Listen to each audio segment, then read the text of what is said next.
Aston Martin has just revealed their AMR25, the car they hope will bring them back to the front of the grid in 2025. But here's the thing, what they've actually shown us might not be the full story. So, what are they keeping under wraps? Let's dive in. At F1's big launch event in London, all 10 teams revealed their liveries. But like always, these were just show cars, not the real machines that will hit the track. That's where Aston Martin took a different route. Instead of a live event, they went for an online reveal on Sunday, unveiling the AMR25 in a carefully curated digital showcase.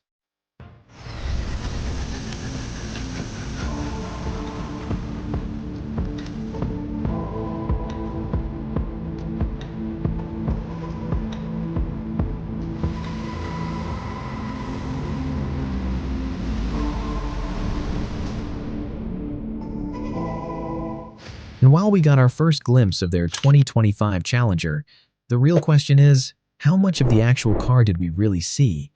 The first real-world look at the AMR25 will come during a promotional filming day in Bahrain, where Fernando Alonso and Lance Stroll will get their first laps in.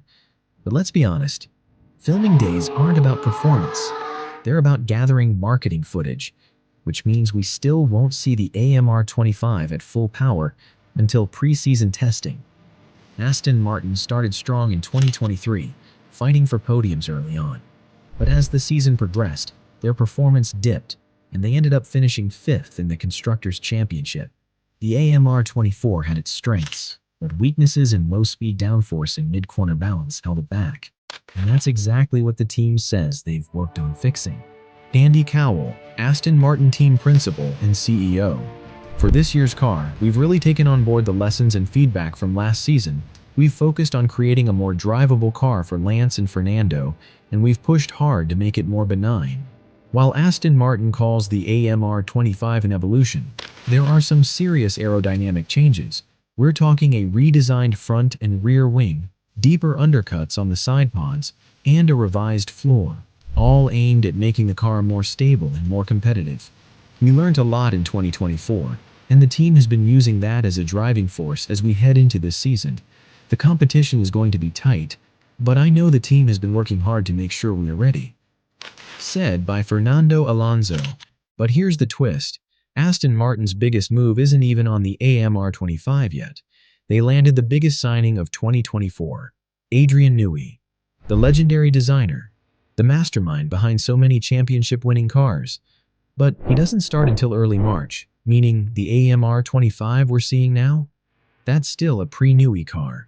His influence won't be felt until 2026, when the next generation of regulations kicks in. So, what does this all mean? Well, the AMR25 is an improvement, but it might not be the final version we see throughout the season. Teams love to hide their biggest innovations until the last possible moment, especially in a year as competitive as this one. So don't be surprised if Aston Martin rolls out a very different-looking car when the real racing begins. Will the AMR25 be the car that finally brings Aston Martin to the front? Or is this just another step before Newey works his magic? We'll find out soon enough. Pre-season testing is right around the corner, and we'll be watching very closely. Let's start with the suspension. In 2024, Aston Martin shocked the paddock with its unconventional geometry, particularly the curved top wishbone design. But in 2025, they're sticking to a pushrod layout, despite most top teams favoring pull-rod setups for better aerodynamic efficiency. At first glance, the new car looks more conventional, but don't be fooled. The renders don't tell the whole story. If we compare the render to real-world images, one major difference stands out: the front-to-rear proportions.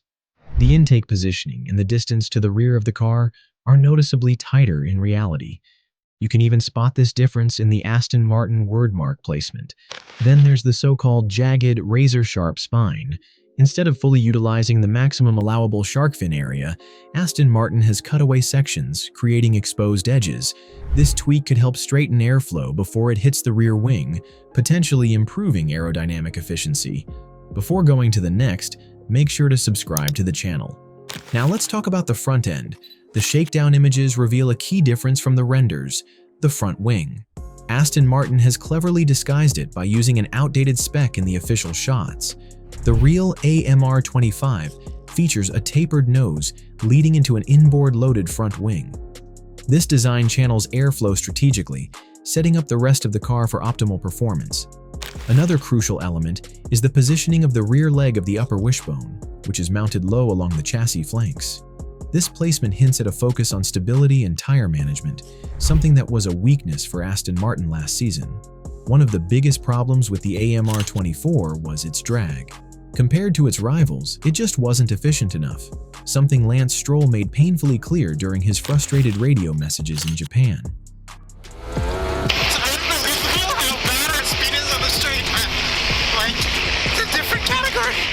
This issue had carried over from the AMR23, though it was less noticeable at the time. If Aston Martin wants to fight at the front, reducing drag without sacrificing downforce is a must. The question is, have they finally cracked the code with the AMR25? One of the most striking updates on the AMR25 is its redesigned side pods. Aston Martin has introduced deep undercuts and a bold overbite design, a trend that's becoming standard across the grid. This adjustment isn't just for aesthetics. It plays a crucial role in optimizing airflow over the side pods, reducing drag, and enhancing aerodynamic efficiency. By better managing how air moves around the car, Aston Martin aims to improve both straight-line speed and cornering stability. Another major revision is around the halo area, where the team has integrated a Cobra aerodynamic piece, a concept heavily inspired by Ferrari. This addition helps streamline airflow over the cockpit, further refining overall aerodynamics. The engine cover has also seen a key modification. Aston Martin has ditched the larger shark fin used previously in favor of a more compact, sleeker fin. This change is designed to guide airflow more effectively toward the rear, improving stability and rear-end downforce. With all these refinements, Aston Martin is clearly pushing for every possible aerodynamic advantage. These upgrades reflect their focus on squeezing out every bit of performance to stay competitive in an ever-evolving F1 field. Aston Martin will get its first real chance to test the AMR25's performance on Monday during their official filming day, where they'll log 200 kilometers of track time.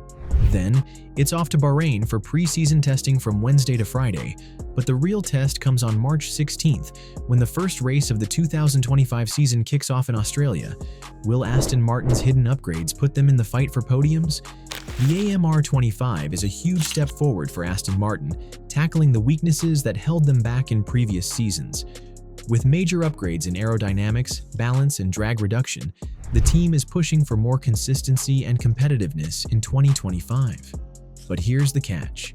Adrian Newey's influence hasn't kicked in yet, meaning this might not be the final version we see. Expect updates, hidden innovations, and tweaks as the season unfolds. The real test? Pre-season testing. That's where we'll see if Aston Martin has truly cracked the code. So, is the AMR25 a legit contender, or just another stepping stone before Newey reshapes the team's future? Only time will tell. But one thing's for sure, Aston Martin is hungry to fight their way back to the front. What do you think? Drop your predictions in the comments, and don't forget to like and subscribe for more F1 analysis. Stay tuned for all the latest updates.